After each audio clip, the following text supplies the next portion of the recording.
so far as there are social movements that pursue social justice for the working class, they are staged by party leaders and they are involved in the manipulation of individuals. What is this view of individuals, the subjects in democracy? What is Weber's view of these people? That they are governed by what?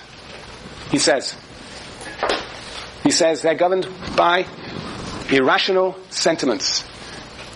Irrational sentiments. So Weber is here having a very dismal view of human beings, that the governed, having been leveled by democracy, having been inserted into capitalism, are manipulated by leaders, party leaders, and only in that way do they form social movements. They are easily, because they are moved by irrational sentiments, and are essentially, as he says elsewhere, an inarticulate mass. They cannot, in a sense, govern themselves. They are always governed. So, what Weber is going to say is, passive democracy actually is the only way we can move forward. This active democracy, Weber is going to say, is utopian. Impossible. Greg. So we're talking about the power, like if you're trying to do a revolution, it's just, reproduce. Well, that's what we're going to talk about next in the section on permanency of bureaucracy. That is exactly what Weber says. That the best you can do, and this is his argument here. I'm running out of board space. This is terrible. All right. What Weber is saying here, let's look at the picture. Here we have the legislature. Congress, Parliament, legislature. Here we have bureaucracy. Here we have the people, the demos. The demos. Governed by irrational sentiments that can be forged into public opinion. The demos votes and can express public opinion. And on the one side and on the other side we have bureaucracy. And here we have democracy. What Weber is saying here is that democracy is going to do what with respect to bureaucracy? What is bureaucracy going to do with respect to bureaucracy? What is this democracy of this passive democracy? What is it going to do vis-a-vis bureaucracy? What is it going to do? What does Weber say here? What does Weber say here?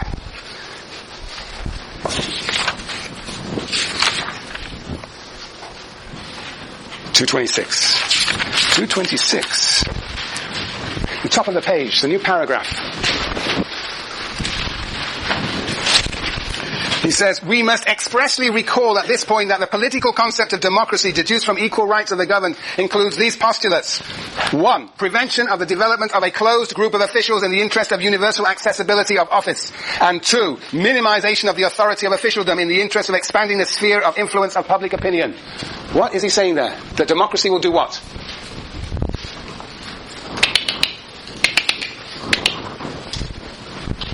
Jason? Sorry? Create. Well, certainly democracy laid the conditions of bureaucracy.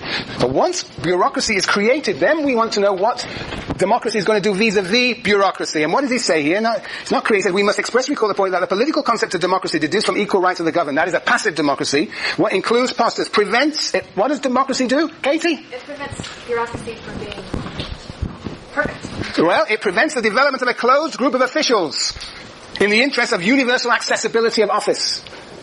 Well, people aren't guaranteed tenure. They're not guaranteed. Well, that's right. I think democracy doesn't like the idea of tenure for life. That in fact what democracy tries to do is to prevent the formation of a group of bureaucratic officials that have power that is uncontrolled. That they try and make sure that the officials who enter the bureaucracy enter on the grounds of not in some inheritance. They don't form an interest group, but are subject to continual replenishment, continual refueling, continual entry of new people into the bureaucracy. He says prevention of the development, it's very difficult of course, democracy tries to prevent the development of a closed group of officials in the interest of universal accessibility of office. Everybody should have access to bureaucratic positions. The importance of examinations, the importance of equality of opportunity, a Durkheimian idea. Yes. So that's one idea, is to prevent the development of these officials developing an interest group of their own. So in a sense the legislature tries to ensure that there is equal access to these positions from outside, that you don't get the formation of an interest group or a caste of officials. And then he says B, minimize the authority of officialdom in the interest of expanding the sphere of influence of public opinion as far as is practicable. And so what is he saying there? I think, look, what is he saying here? He's saying that this passive democracy, through various ways, is going to put a control over the bureaucracy. One way is to make the bureaucratic position accessible to all. Another, what else? How does a legislature control the bureaucracy? Simeon. Purse strings. Say more. Well, they control funding, right? So they can sort of say, you do it our way, or you don't get your money, or you do it our way for less money. Is that what happens in this country? That's interesting. To this day, that's what happens in political science. So the legislature dispenses funds, but then in order to see what happens, what does it do? It dispenses funds to the military. It dispenses funds to FEMA. It dispenses funds to bail out banks. So what then does the legislature do to see what's happening? It introduces it generates, what does Congress do? Sorry, yeah, hands up. Oversight, yes, there are these oversight committees. It's like a sort of surveillance, congressional oversight committees, and they're also which investigate the activities of the bureaucracy, whether it be the military bureaucracy, whether it be the financial bureaucracy and the dealings of bailouts, or whether it be in the context of Katrina, there was, an examination of FEMA, Federal Emergency Management Agency, right? So this is an oversight. The legislature tries to oversee and hold accountable the bureaucracy to the legislature and thereby to public opinion. Yes, Alex. How would Weber assess the House of Lords in England? Think of it a bureaucratic country. Still, it has, last 10 years ago, it had some power in the House of Lords. Now it has been stripped of most of the power. How would he assess the sort of official law found in the House of Lords? Well, of course, the House of Lords in England is two houses, right? The House of Lords actually has become enfeebled, but in the old days was sort of overseeing both the House of Commons and together with the House of Commons sort of negotiated and organised oversight over the executive bureaucracy, the different departments, different ministries. Does it create with the notion that one needs to be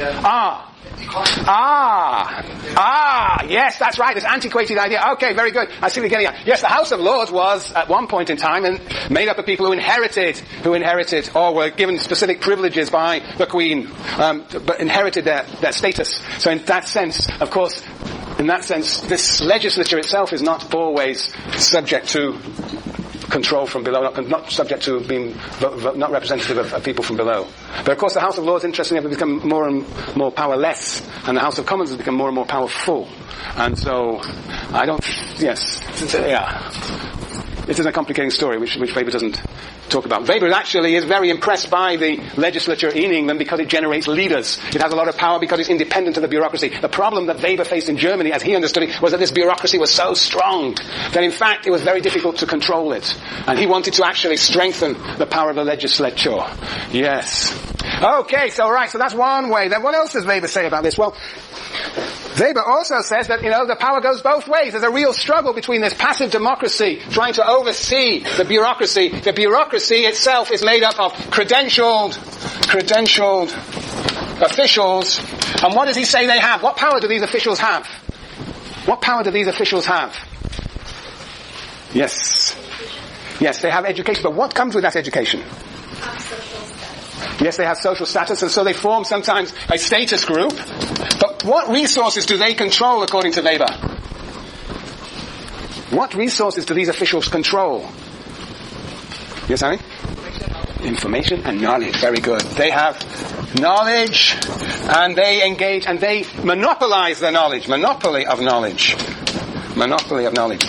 What's the significance of that? Just imagine a socialist government takes power in this country. We vote, everybody gets converted to socialism, and we put the Socialist Party into power. What happens? They're elected into the legislature. Lots of socialists, heaven forbid, right? Socialists. What happens, Jason? What happens? Well, just suppose we voted socialists into power. What, will they be able to actually execute their socialist program? System? Huh? Within the current system? Yeah. Not really. Why not? Yes, Katie? The bureaucrats give out their knowledge. Yes, well, the bureaucrats will sabotage all the programs, insisting that you can't do X, you can't do Y. They control the information and knowledge and planning that is necessary to execute these new ideas. That's what happens. What happened? Even our new Democratic president, Barack Obama. He's going to face enormous problems whenever he starts trying to introduce new programs. He's probably already facing enormous problems. Because these officials in the bureaucracies whether it be in financial bureaucracies, the treasury, or whether it be in education. That's why one reason why he wants to disseminate money to what? More broadly, escaping the central federal bureaucracy, wants to distribute it directly to states. That new ideas coming from over here, as an expression of electoral power of the demos, will find a lot of resistance from these bureaucrats who do not like change, Weber says. But not only that, they are able to monopolize knowledge on the basis of they make secrets, official secrets, remember? Official secrets. It's very hard sometimes to actually investigate bureaucracies, because they can say, this is a secret. We cannot tell you about the war on terrorism. We cannot tell you about what we're doing in Iraq. That's an official secret. It would be an infringement and violation and threat to national security. So these bureaucrats are always fighting back against the oversight of the legislature. There is an enormous conflict between bureaucracy and democracy. There is an enormous conflict between bureaucracy and democracy. And this is, of course, what Weber talks about on 232, where he talks about the political master who heads the bureaucracy is faced the expert, the civil servant. There is tension there. And he talks about official secrets on page 233. And he talks about the development of caste of credential holders, the bureaucrats, page 240 and 241. Essentially, there is a struggle between this passive democracy and bureaucracy. But, says Weber, this is the best we can do. This is the best we can do, is to hold on to this passive democracy and contain the power of bureaucracy. That's the best we can do. So that's what we have to discuss next time. Why is it the best that we can do? And what is the power of this bureaucracy? You should read the section on pages, where are they? 228 to 230. We will discuss them on Thursday. Okay, think about democracy and bureaucracy. Phew.